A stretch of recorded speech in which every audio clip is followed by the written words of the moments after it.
काम क्यों ना हो जाएं। 마음이나 이런 거는 이제 큰 회개가 따라야 되기 मेरा 때문에 मतलब है 그런 다음에 अगर आप 기도가 पाप 된다면 ना करें 감기든 암이든 똑같은 것입니다.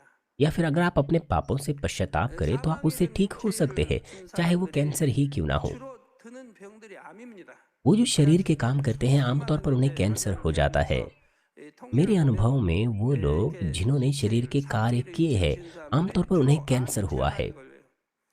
그 다음에 이제 폐병, 폐에 관한 것들. और उसके बाद 그 फेफड़े की 다음에 बीमारी 뭐 होती है, 장근적이든 ट्यूमर 아주 होता 목숨 है। 혹이든 이제 그러한 것들, 부류. 물론 그 외에도 있지만 주로 이 세 부류가 ये 가장 많은 것을 3 봅니다. बहुत सामान्य बीमारियां हैं 따라서 ऐसे 기도 लोगों के लिए। 응답의 열쇠는 इसीलिए 치료받고자 하는 चंगाई 사람 पाने 편에서 की जो 과연 मुख्य चाबी है 거기 가운데 얼마나 준비가 वो उसके पास 되었느냐에 पाई जाती 달려 है जो 있습니다. व्यक्ति चंगाई प्राप्त करना चाहता 이것은 है। 다른 말로 ये 하자면 निर्भर करता है न्याय के 자신에게 अनुसार कि वो 질병이 व्यक्ति 오게 된 तैयार है या 원인을 नहीं। 깨달아 दूसरे शब्दों में 그 원인을 해결하고 अर्थात कि 하나님 क्या 앞에 उस व्यक्ति ने 나왔느냐 बीमारी 하는 का कारण 것입니다. एहसास कर दिया है, समस्या को 질병의 सुलझा दिया 원인을 है और 해결하고 फिर 하나님 परमेश्वर के 앞에 सम्मुख आया 나가야 है। परमेश्वर 하나님께서 उसकी 거기 बीमारी को केवल 가운데 तभी ठीक 그의 कर सकता है 질병을 치료해 जब उसने 주실 उस 수가 अपनी 있기 समस्या का 때문입니다. कारण ढूंढकर सुलझा लिया है और 그런데 फिर वो 문제는 परमेश्वर के 질병 सम्मुख आता 하나만 है। 놓고 볼 때도 मगर 그 समस्या यह 원인이 है, 단순하지만은 खाली 않다는 बीमारी के 것입니다. मामले में जो कारण है 성도 여러분, वो 각각의 बहुत 질병이 आसान 올 नहीं होता है। 때에는 반드시 이유가 있습니다. 예, 이유 없는 질병 없습니다.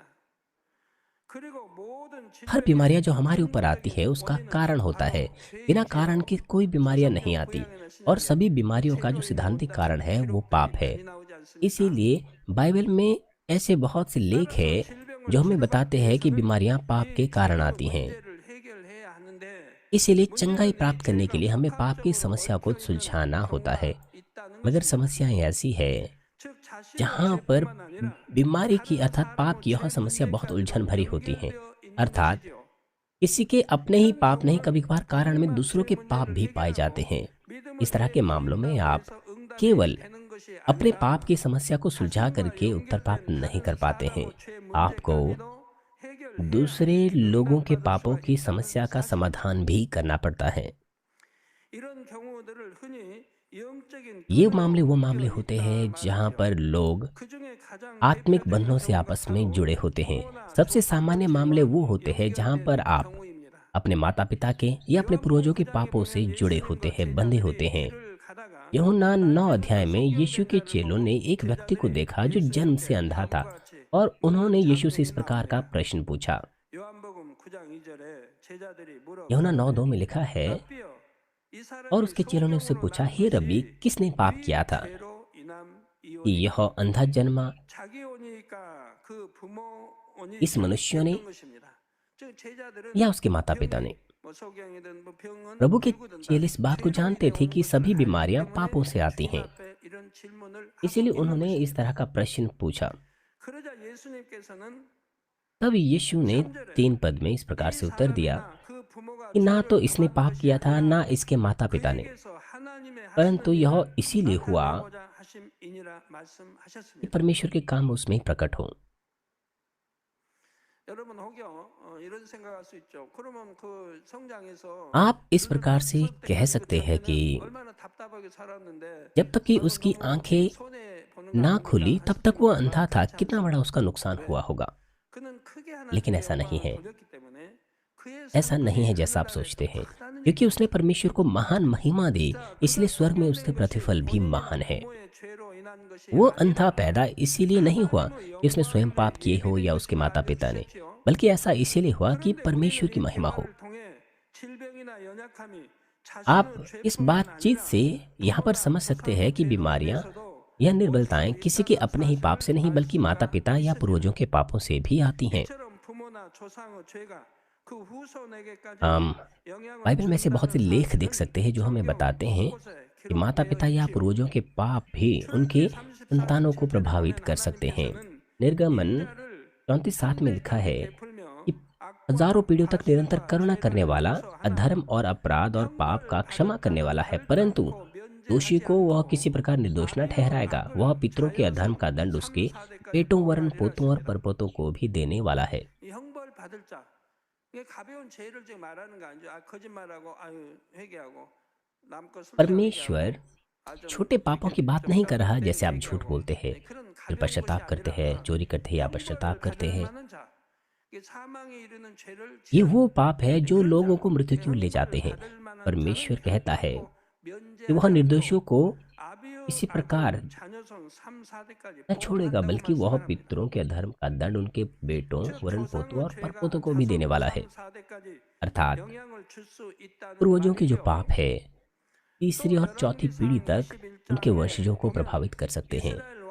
पहला राजा 21 अध्याय में हम राजा आहाब के बारे में देख सकते हैं। इजरायलियों के राजा में से आहाब अपने बुराई के लिए बहुत ज्यादा प्रसिद्ध हो गया था। आहाब ने परमेश्वर के सम्मुख गंभीर पाप किए और परमेश्वर का श्राप उस पर आ पड़ा। पहला राजा 21:24 में लिखा है, आहाब का जो कोई नगर में मर जाएगा उसको कुत्ते खा लेंगी, और जो कोई मैदान में मर जाएगा उसको आकाश के पक्षी खा जाएंगे।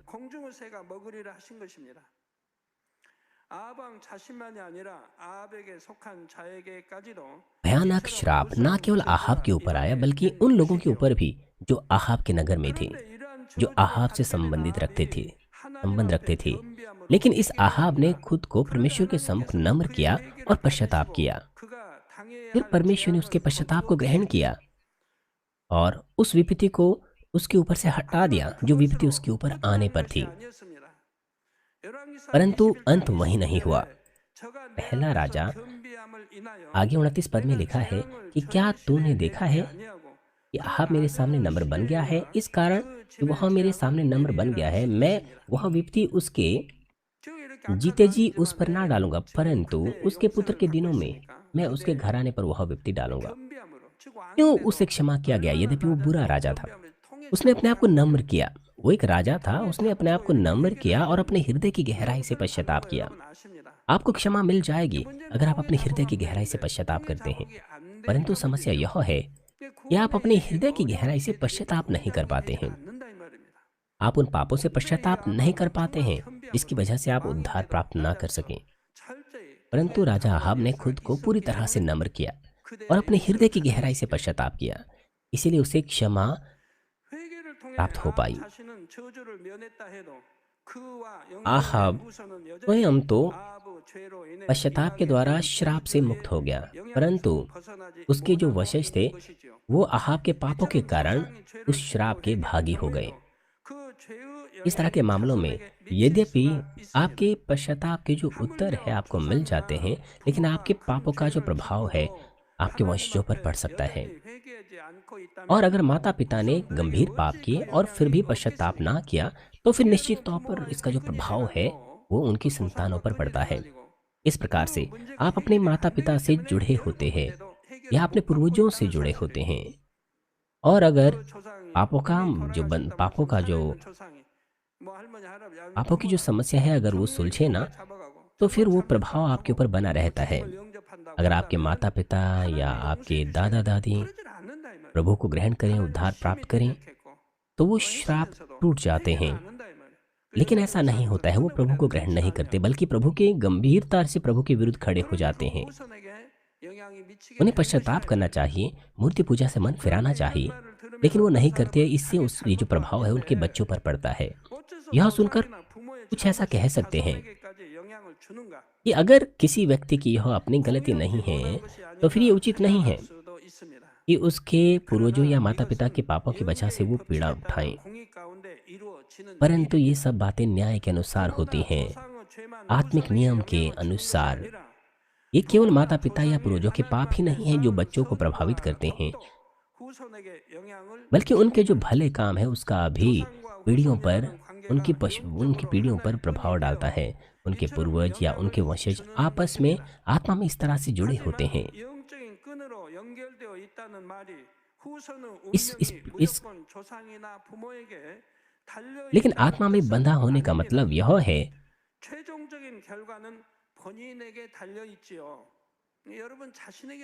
मेरा मतलब है इसका मतलब यह भी नहीं कि जो सारा का सारा दोष है आप अपने पूर्वजों को दे।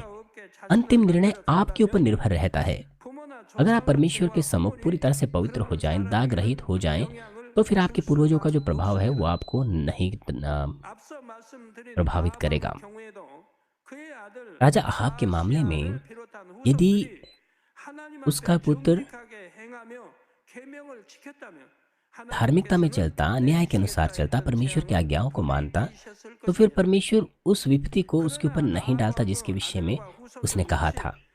परंतु 하나님하고 राजा 시기도 आहाब 계획한 के 죄악을 पुत्र 쌓았기에 और उसके 결국 जो 아합왕에게 वंशज है उन्होंने भी 임한 परमेश्वर के सामने 죄악이 गंभीर 그 पाप किया। 후손들에게 임했던 것을 볼 इसीलिए 수가 वो विपत्ति जो 있습니다. आहाब के ऊपर आने पर थी, 따라서 영적인 वो सारी की 근성으로 सारी 인해 विपत्तियां 부모나 उनके 조상의 ऊपर आई। 죄가 후손에게 영향을 주게 되는 इसीलिए 경우라도 ऐसे मामलों में 그 भी जहाँ 후손이 पर माता पिता 어떻게 या पूर्वजों के 하느냐에 जो 따라서 पाप है आत्मिक बंधन 결과가 की 전혀 वजह से उनके 달라질 수 वंशजों को 있다는 प्रभावित करते हैं, 사실입니다. लेकिन जो अंतिम निर्णय है वो अलग अलग हो 에스겔 सकता है उन 18장 वंशजों के 19절부터 कर्मों के आधार 20절에 पर। 보면 이에 대한 ये 말씀이 जेके 나오지요. ये जेकेल 18-19 हमें 그런데 इसके विषय में 너희는 बताता है। 이르기를 아들이 तो अभी 어찌 तुम लोग 아비의 죄를 कहते हो, 담당치 क्यों 않겠느냐 क्या पुत्र 하는도다. पिता के अधर्म का भार नहीं 아들이 उठाता? 법과 의를 행하며 जब पुत्र ने 내 न्याय और 모든 धर्म के 규례를 काम 지켜 किए हों 행하였으면 그는 और 정령 मेरी सब 살리며 विधियों का पालन कर उन पर 즉 चला हो, 부모의 तो वह जीवित 조상의 रहेगा।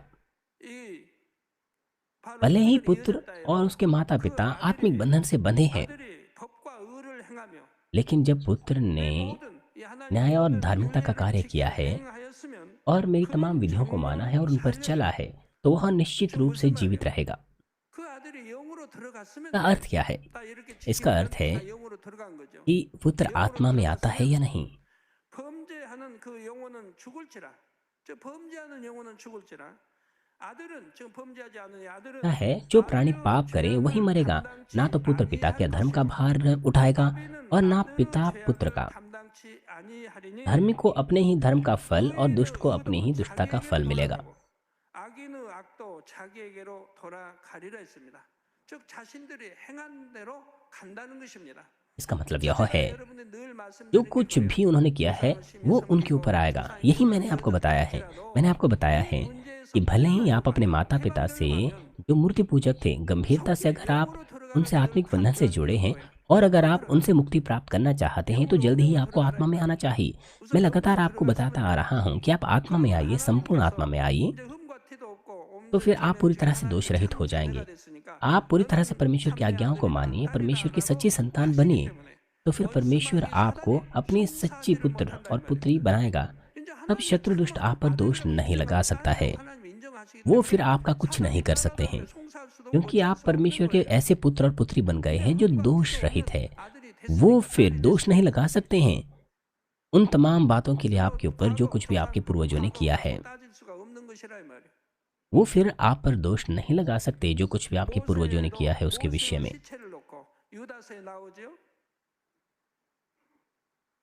मूसा की मृत्यु या मृतक देह के विषय में क्या यहूदा में नहीं लिखा है?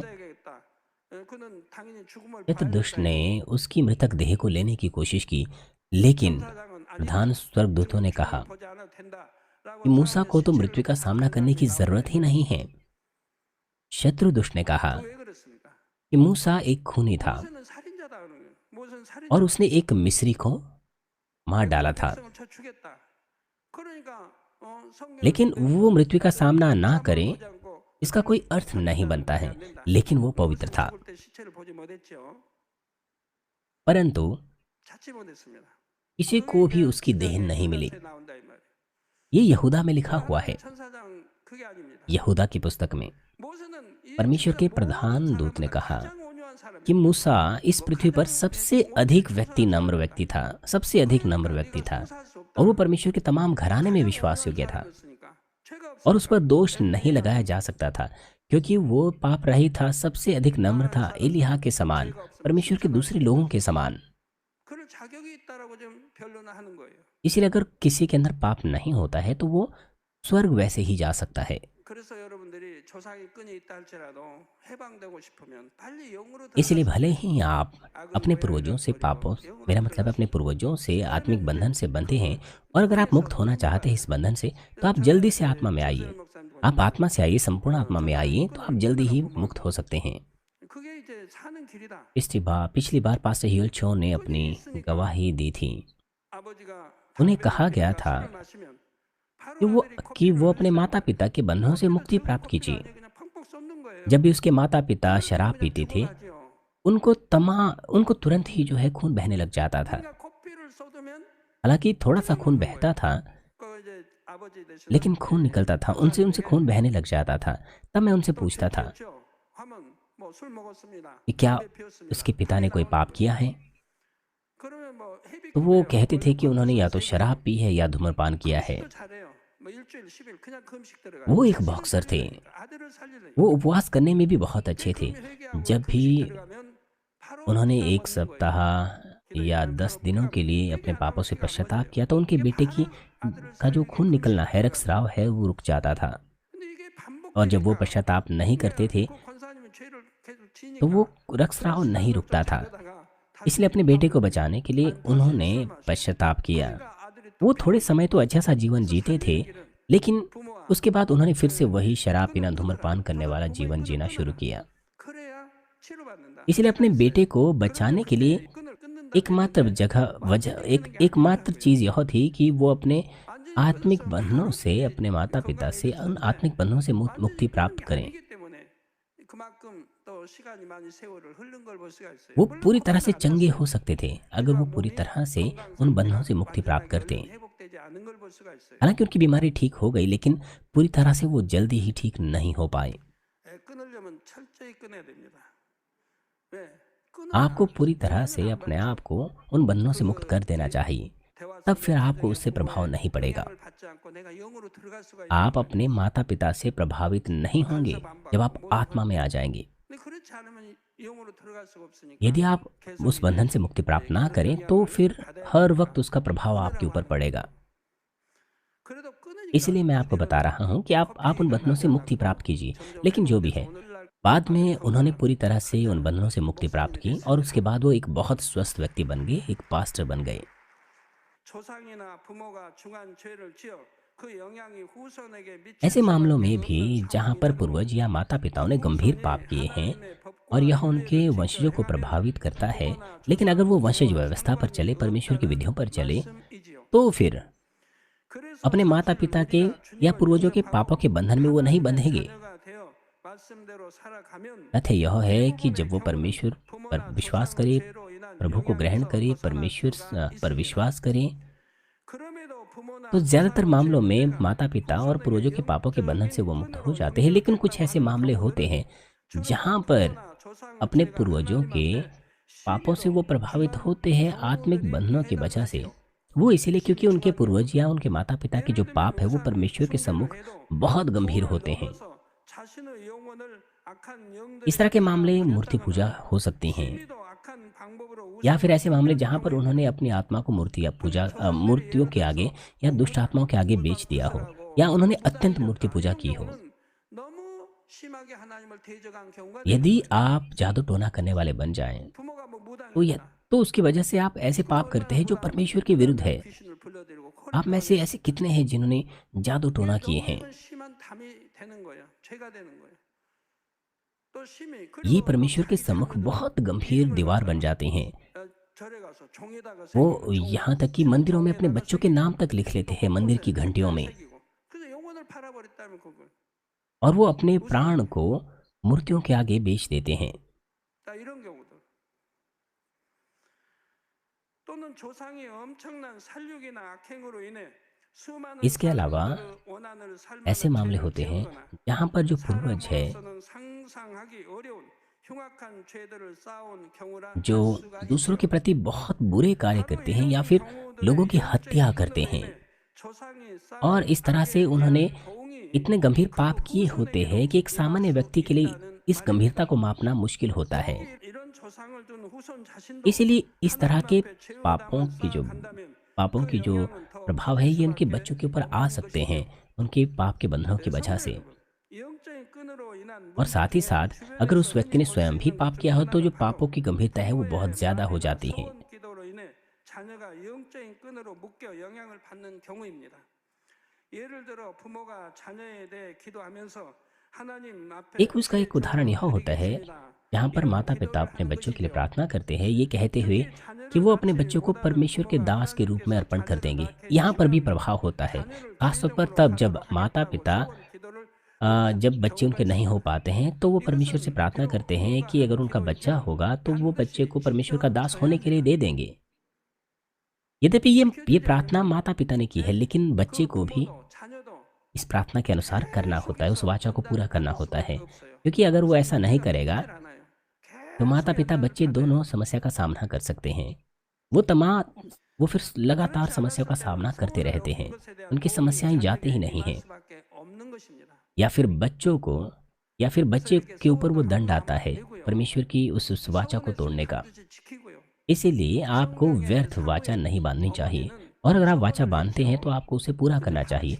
बाइबल में शमूएल की माँ ने वाचा बाँधी और उसने उस वाचा को पूरा किया। शमूएल जब बच्चा ही था, तभी वो जो बेटा है वो परमेश्वर को अर्पण कर दिया गया, और बाद में शमूएल परमेश्वर का महान जन बन गया। इस तरह से जब वाचा पूरी की जाती है तो इस प्रकार की आशीषें आती हैं।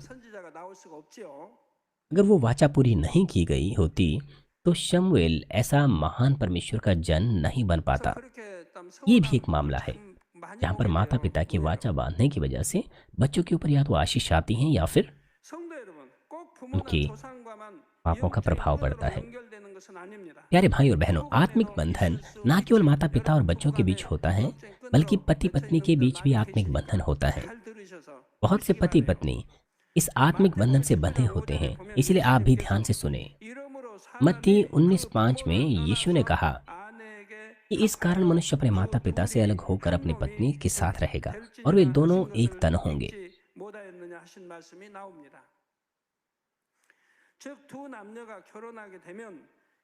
अर्थात जब पुरुष और महिला विवाह करते हैं तब वो दो नहीं रह जाते, अब वो एक शरीर होते हैं, एक तन होते हैं, क्योंकि विवाहित जोड़ा एक तन है। इसीलिए कोई भी अपने साथी के पापों की वजह से प्रभावित हो सकता है। अभी आप कितने प्रभावित हैं? जब पति प्रभु को ग्रहण नहीं करता, चरवाहे को बुरे नाम से पुकारता है या आलोचना करता है चर्च की, तो पत्नी को पीड़ा उठानी पड़ती है, चाहे वो कितना ही अच्छा विश्वासी जीवन जी लें। कोई आर्थिक आशीष नहीं आती, बल्कि बहुत सी मुश्किलें आती हैं, क्योंकि पति पत्नी इस तरह से बंधन से जुड़े होते हैं। जब पति परमेश्वर के विरुद्ध खड़ा होता है तो पत्नी को पीड़ा उठाना पड़ती है, पत्नी को पीड़ा उठानी पड़ती है। बेशक सामान्य रूप से या ये आमतौर पर तमाम जोड़ों के ऊपर लागू नहीं होता है। वह इसीलिए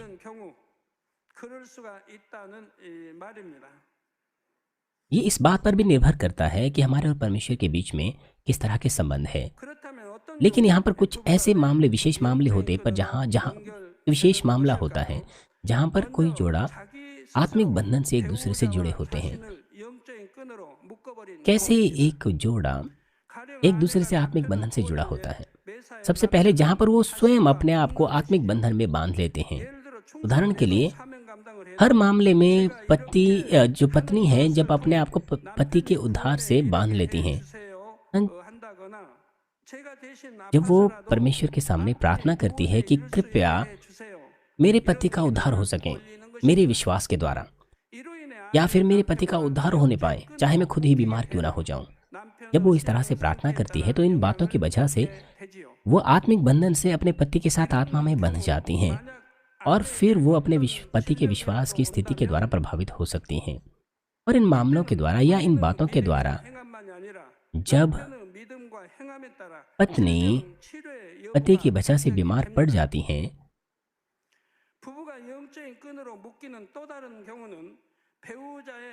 तो फिर यहाँ पर केवल उसका विश्वासी और उसके काम ही उसके पति के विषय में चीज़ों को निर्धारित नहीं करते, बल्कि उसके पति का विश्वास और कर्म भी आवश्यक होते हैं। एक दूसरा मामला यह होता है जहाँ पर एक जोड़ा जो है वो आपस में बंधा रहता है जब वो परमेश्वर के सामने कोई संकल्प करते हैं ताकि उत्तर और आशीष प्राप्त कर सके। उदाहरण के लिए, जब पति पत्नी से बहुत प्रेम करता है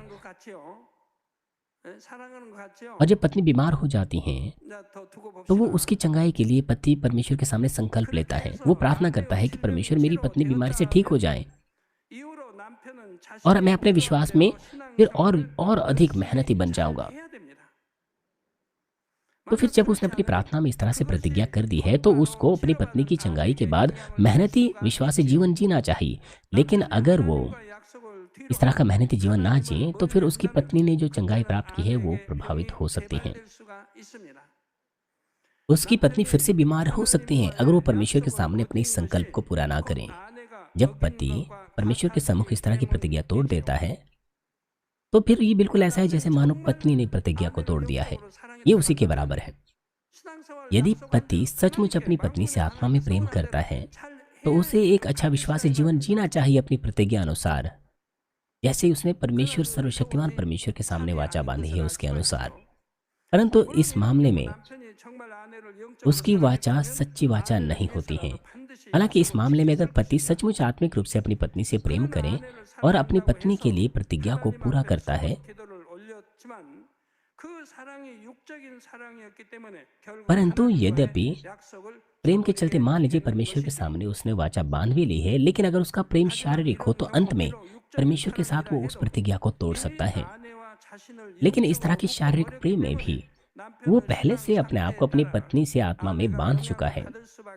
इसीलिए उसके पति की स्थिति के आधार पर, उसके पति के विश्वास की स्थिति के आधार पर पत्नी प्रभावित हो सकती हैं। दोनों ही पति पत्नी को सावधान रहना चाहिए।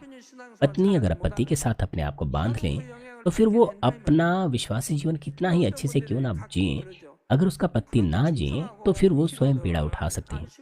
कुछ लोग कहते हैं कि मैं तो विश्वास योग्य हूँ, मैं तो निरंतर प्रार्थना करती हूँ, मगर क्यों मैं बीमार हो जाती हूँ? अब आप समझ पा रहे हैं क्यों?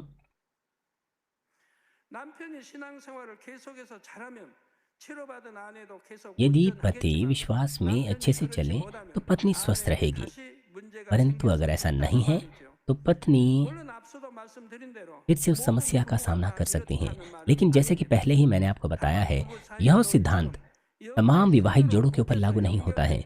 कुछ मामलों में विवाहित जोड़े आत्मिक बंधन से जुड़े होते हैं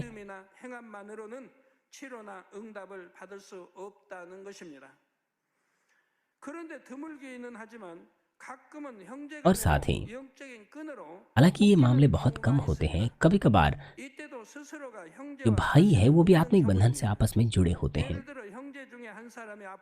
और ये तब भी होता है जब कोई एक भाई अपने आप को दूसरे भाई से बंधन में बांध लेता है। उदाहरण के लिए मान लीजिए एक भाई बीमार है और वो प्रार्थना करता है कि वो अपने भाई की जगह पर बीमार होना चाहता है, या फिर वो इस तरह से प्रतिज्ञा करता है कि परमेश्वर चंगाई दे तो वो एक अच्छा विश्वासी बनेगा। इस तरह से वो अपने आप को अपने भाई से आत्मिक बंधन में बांध लेता है। जैसे कि पिछले मामले में आपको विवाहित जोड़े के विषय में बताया, इस तरह से जो अंतिम न्याय है वो उसके अपने विश्वास की दशा के ऊपर भी निर्भर करता है। वो अपने भाई से अपने आप को इस तरह से बंधन में बांध लेता है कि मैं बीमार रहूं अपने भाई की जगह, ताकि मेरा भाई ठीक हो जाए। तो उसका भाई तो ठीक हो जाता है, लेकिन जो बुरी आत्मा है जो उसके भाई के ऊपर कार्य कर रही थी वो उससे उठकर उसके ऊपर आ जाती है, उसके भाई से उठकर उसके ऊपर आ जाती हैं। यहाँ पर वो स्वयं उनको अपने ऊपर बुलाता है। अब उसका भाई तो ठीक हो जाता है, लेकिन वो स्वयं उस पीड़ा में आ जाता है। आपको इस बात को समझना होगा कि आप आत्मिक बंधनों से अपने परिवार के सदस्यों की वजह से बंध सकते हैं, आपकी प्रार्थना या आपकी बातों की वजह से। सिर्फ पति पत्नी या भाइयों के बीच ही नहीं, बल्कि माता पिता भी अपने आप को अपनी बातों या प्रार्थनाओं के द्वारा अपने बच्चों के साथ बांध लेते हैं चंगाई प्राप्त करने के लिए। वो इस तरह से प्रार्थना करते हैं कि मेरे बच्चे को ठीक कीजिए, चाहे मुझे ही अपने बच्चे की वजह से बीमार क्यों ना होना पड़े, या फिर अगर आप मेरे बच्चे को ठीक करेंगे तो मैं ये करूँगा। वो इस तरह से अपने आप को अपने बच्चों के साथ बंधन में बांध लेते हैं। इस कलीसिया के शुरू होने के बाद लंबा समय नहीं हुआ था, एक छोटी बच्ची इस चर्च में आई। उसे अंतकारी कैंसर था। वो तब छोटी बच्ची थी, लेकिन उसका पेट बहुत बड़ा था। शुक्रवार रात्रि सभा के दौरान लगभग सुबह हो रही थी, वो चर्च में आई। उसे दिन में 3 बार मॉर्फिन आनी पड़ती थी गंभीर दर्द की वजह से। वो सुबह के दौरान 1 बजे आई क्योंकि उसे दर्द बहुत अधिक हो रहा था। तो मैंने उसके लिए प्रार्थना की और उसने चंगाई प्राप्त की। उसके माता पिता ने प्रतिज्ञा की कि वो अच्छा मसीह जीवन जिएंगे और वो उस बच्ची ने चंगाई प्राप्त की। इस चर्च में आने से पहले 쭉 갈른 자국이 그대로 있어요, 배. 근데 उसका 의사가 पेट 배를 가르고 보니까 손을 댈 수가 없는, 수술을 할 수가 없는 거예요. 너무 심해가지고 어떻게 할 수가 없는 거예요. उसका जो 그래서 그걸 पेट है 부작용이 वो 됐어요. काट लिया गया था। मैं उसका 그게 पेट 어떻게 देख 한 것도 सकता था। 아니고 डॉक्टर ने 그냥 उसका पेट काट 얼기설기 दिया था 묶어놨어요. ऑपरेशन के लिए, 이렇게 लेकिन 해놨어요. वो 그러니까 ऑपरेशन 파열이죠. नहीं कर पाए, इसलिए डॉक्टर ने अस्थायी रूप से उसे टांके लगा दिए थे। 그런데 이제 기도받고 이제 치료가 लेकिन मेरी 됐어요. प्रार्थनाओं को 며칠 ग्रहण करने के 기도받고 बाद 이제 वो 치료가 ठीक हो 됐어요. गई, मेरी 그러니까 प्रार्थनाओं 우리 के द्वारा। 성도님들이 얼마나 좋아요. 아동 주교사 이제 그때 तभी 교회에다가 सभा के लोग 연탄 आनंदित 이제 हुए थे। 날로 성전에 놓고 있었으니까 मुझे लगता है शायद वो सर्दी 주교사들이 का 막 समय था। 찬양을 가리키고 율동을 लोग आनंद के 가리키고 कारण उछल रहे थे, वो परमेश्वर की 얼마나 स्तुतियां गा रहे थे। 참 행복하게 뛰면서 따라서 하고 찬양하고 했던 모습이 선합니다. 성도님들이 굉장히 चर्च के 사랑을 तमाम 줬어요. सदस्य उससे प्रेम कर रहे थे। 깨끗하게 उसने 치료가 पूरी तरह 됐어요. से चंगाई प्राप्त की। 그런데 부모님이 문제입니다. 부모님이 परंतु 이제 떠나면서 저에게 인사를 समस्या 합니다. उसके माता पिता की 감사합니다. 이렇게 हुई। 치료해서 감사합니다. जैसे ही वो चर्च को छोड़ के चले गए तो उन्होंने मुझसे 이제 कहा कि 제가 धन्यवाद 내려가면 मेरी बेटी को ठीक करने के लिए। 이 감사의 표현을 이 और 교회에 उन्होंने कहा 대형 कि 버스를 한 मैं 대 बड़ी बस 기증하겠습니다. 대형 버스를 한 चर्च 대 को दान 기증하겠습니다. में दे दूंगा। 근데 감사한 조건은 उन्होंने मुझे 있는데 धन्यवाद दिया और उन्होंने 그런데 कहा कि 저희 वो एक 하나님 बस दान 저에게 करेंगे। 주관하십니다. 반드시 십계명을 지켜라. परमेश्वर ने मुझे 부모에게 प्रेरणा दी, 반드시 십계명을 지켜라. मैं उन्हें बताऊं 그러면 कि 이 वो 10 딸이 आज्ञाओं का 더 पालन करें। 건강해지고 इसलिए मैंने उनसे 더 कहा 건강하게 된다. कि आप 10 라고 आज्ञाओं का पालन 말씀을 करें, 주셨어요. तो उनकी बेटी और अधिक स्वस्थ हो 그런데 जाएगी 그렇게 और भी 와서 संपूर्ण हो 자기 जाएगी। 딸이 이제 죽을 수밖에 없고 온 딸이 통증도 기도받고 사라지고 उन्होंने देखा कि बिना 그렇게 दर्द के उनकी मर रही 건강해진 बेटी 모습을 ठीक हो 보고도 गई 그리고 और साथ ही उन्होंने देखा कि बहुत से दुष्ट आत्मा से ग्रसित लोग जो उस चर्च में आए थे 물리치고 한 उनकी 걸 आंखों के 보면서 सामने ठीक हो गए थे। 그 당시 전국에서 귀신 들린 자들 왔어요. 기도받고 다 물러가고 그걸 उस 봤으면서도 वक्त 한 मैं 보름 भवन के 동안 अंदर ही 봤다니까. प्रार्थना किया करता था। 그 믿음을 उन्होंने मुझे 가졌는데 एक सप्ताह तक वो मुझसे 왜 मिलते 교회 रहे। 가자? 또 교회를 안 나간 거예요. 십계명도 안 지키고 그리고 약속했던 뭐 대형 버스 लेकिन ठीक होने के बाद वो चर्च नहीं गए, उन्होंने आज्ञाओं का पालन नहीं किया, 10 आज्ञाओं का, ना ही उन्होंने चर्च को बस दान देने की जो प्रतिज्ञा की थी उसे पूरा किया। उसके बाद उनके साथ क्या हुआ? हालांकि उनकी जो गवाही है वो क्रिश्चियन टीवी चैनल पर भी प्रसारित की गई थी, लेकिन उसके बाद उनके साथ क्या हुआ? अगर आपने संकल्प लिया है तो वो संकल्प पूरा किया जाना चाहिए, लेकिन उन्होंने उस संकल्प को पूरा नहीं किया और ना ही उन्होंने 10 आज्ञाओं का पालन किया। आपको व्यर्थ वाचा नहीं बांधनी चाहिए। अगर आप वाचा बांधते हैं तो आपको उसे पूरा करना चाहिए। और जब बच्चे अपने माता पिता की चंगाई के लिए प्रार्थना करते हैं तब भी ये वही लागू होता है। इसीलिए आपको बेमतलब अपने साथी के साथ, अपने भाई के साथ आपको बेमतलब नहीं बांधना चाहिए और फिर आप उसके बाद पीड़ा उठाते हैं। आप अपने आप को उनके साथ बांधे बगैर भी उनकी चंगाई के लिए प्रार्थना कर सकते हैं, उनकी समस्या के लिए प्रार्थना कर सकते हैं। आप आत्मिक प्रेम के साथ उनके लिए प्रार्थना कर सकते हैं। यह चर्च सब बातें बड़े विस्तार पूर्वक बताता है आपको। इसलिए आपको जो कुछ आपको बताया जाता है या जो कुछ भी आप सुनते हैं उसके आधार पर प्रार्थना करनी चाहिए। इस प्रकार से आप उनकी मदद कर सकते हैं कि वो न्याय के आधार उन शर्तों को पूरा कर सके जो आवश्यक है उनकी चंगाई के लिए, उनके उत्तर पाने के लिए। आपको गलत प्रार्थना नहीं करनी चाहिए परमेश्वर के सम्मुख और फिर आत्मिक बंधनों से पीड़ित नहीं होना चाहिए। आपको बुद्धिमानी से अपना परिवार बचाना है। आपको गलत प्रार्थनाओं से उनको बचाने की कोशिश नहीं करनी चाहिए। बाकी मैं अगले सत्र में जारी रखूंगा। अगले सत्र में आप जानेंगे कुछ नई बातें, जैसे कि क्या वजह है, परमेश्वर क्यों गहराई से हमें इन आत्मिक बंधनों के बारे में बता रहा है, माता पिता बच्चों के बारे में, भाइयों के बीच में, माता पिता बच्चों के बारे में, साथियों के बीच में। वो इसीलिए कि मैंने इन बातों के लिए प्रार्थना की है और परमेश्वर ने मुझे बताया है कि मैं इन आत्मिक बंधनों का समाधान दूंगा। अगर आप इन आत्मिक बंधनों की वजह से उत्तर आजीशी प्राप्त नहीं कर पा रहे हैं, मैं इसके बारे में अगले सत्र में आपको बताऊंगा।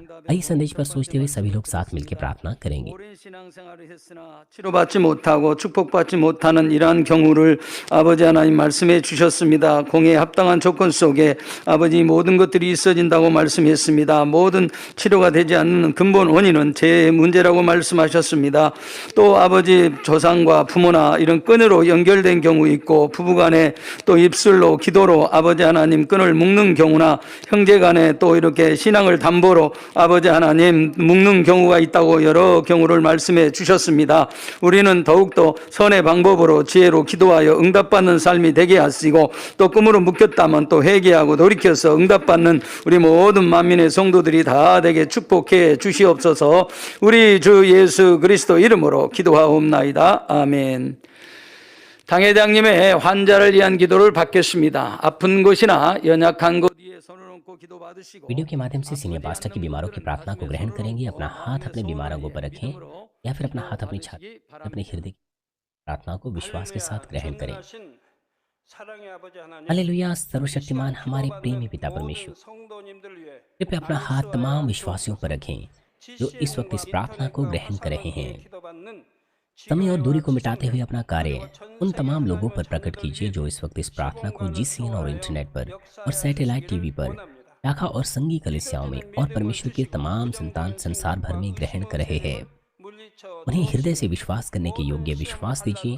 नकारात्मक विचार और शक दूर कीजिए। तमाम क्लेश और आजमाइशें दूर कीजिए। सिर से लेकर पैर तक सभी अंदरूनी अंग, कोशिकाएं, उत्तक और तंत्रिकाएं और जो भी बीमार अंग हो उन्हें पवित्र आत्मा की आग के द्वारा झुलसा दीजिए और मूल ज्योति के द्वारा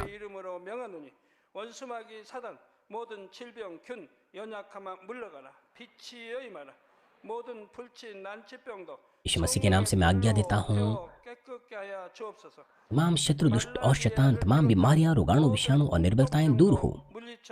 तमाम प्रकार की महामारियां, मलेरिया सहित दूर हो। तमाम प्रकार के रोगाणु, विषाणु और दुर्बलताएं दूर हो जाएं। तमाम जुकाम और बुखार उनसे दूर हो। तमाम रोगाणु, विषाणु उनसे दूर होने पाए। तमाम पेट, फेफड़े, जिगर, छाती, यूट्रिन और आंतों के कैंसर से उन्हें चंगा कीजिए। एड्स, लुकेमिया, दिमागी रक्तघात, उच्च रक्तचाप, धीमा रक्तचाप, मधुमेह, थायराइड की समस्याएं, हृदय, फेफड़े और स्त्री रोग और तमाम सूजन और जलन दूर हो। पोलियो, लकवा, गठिया और हन्नेटी डिस्क से उन्हें चंगा कीजिए। पीठ दर्द, सिर दर्द और मानसिक दर्द और सभी दूसरे दर्द गायब हो जाएं। मिर्गी, स्वलिनता, उदासी, तंत्रिका रोग और दूसरी मानसिक बीमारियां दूर हो। सभी प्रकार के लकवे खुल जाएं, उठें, चलें और कूदें। आंखें सामान्य देखने लगे, कान सामान्य सुनने लगे, अंधे देखने लगे, बहरे सुनने लगे और गूंगे बोलने लग जाएं। तमाम प्रकार के दुर्घटना के दुष्प्रभाव से उन्हें चंगा कीजिए। उनकी टूटी हड्डियां जोड़ दीजिए। उन्हें जलन से ठीक कीजिए। जलन और दहन संवेदना उनसे दूर हो। पिता, कोई दाग वहां न रह जाएं। सभी प्रकार के नशे की लत से, जहर पदार्थ और उनके इस्तेमाल से साफ हो जाओ। मृतक कोशिकाओं, तंत्रिकाओं को फिर से जिला दीजिए। मृतकों को जिला दीजिए। उन्हें गर्भधारण की आशीष दीजिए। आप गर्भधारण की आशीष प्राप्त करने पाएं। यीशु मसीह के नाम से मैं आज्ञा देता हूँ, शत्रु, दुष्ट और शैतान, हवाओं के सामर्थ्य के शासक, स्वर्गीय स्थानों की बुराई की सेनाएं और उनके दास दूर हो। बुरी, अशुद्ध, झूठी, धोखे की और अलग करने वाली आत्माएं और अंधकार के तमाम बल दूर हो। दुष्टता के तमाम बंधन खुल जाएं। अंधकार दूर हो, ज्योति आ जाएं। पिता परमेश्वर, उन्हें ताकत दीजिए कि वे प्रार्थनाओं में पुकारें। पापों को दूर करने की उन्हें सामर्थ्य दीजिए और वे पवित्र हो जाएं। जब उनका प्राण समृद्ध होता है, सब बातों में वे भले चंगे रहें और उनके परिवारों में भी सुसमाचार का प्रचार किया जाए। उन्हें सुरक्षा दीजिए तमाम दुर्घटना और विपत्तियों से पूरे सप्ताह भर, और आशीष दीजिए कि बिना किसी समस्या के एक समृद्ध जीवन वो जी सकें। पवित्र आत्मा की अग्नि में, बाड़े में, स्वर्गीय सेना, स्वर्गदूतों और अपनी धधकती आंखों के द्वारा अपने सभी बच्चों को, उनके घर, कार्यशालाओं और व्यापारों को सुरक्षा दीजिए। विद्यार्थियों को बुद्धि और समझ दीजिए जोश और जुनून मेहनत से पढ़ाई करने के लिए उन्हें दीजिए। उनका हृदय और मन संसार चीज़ों से बचाएं और वो परमेश्वर को और भी अधिक जुनून के साथ प्रेम करने पाएं। आपके बच्चे चाहे खाएं पिएं या जो कुछ भी करें, इन सब में वो अपना जीवन पिता परमेश्वर आपको महिमा देते हुए जीने पाएं। वे जीवित परमेश्वर की गवाही ये कहकर देने पाएं कि मैं परमेश्वर से मिला हूँ, मैंने परमेश्वर का अनुभव किया है, उससे उत्तर और आशीषें प्राप्त किए हैं। पिता परमेश्वर, आपका धन्यवाद। सारी महिमा केवल आपको मिले। हमारे प्रभु यीशु मसीह के नाम से प्रार्थना करता हूँ,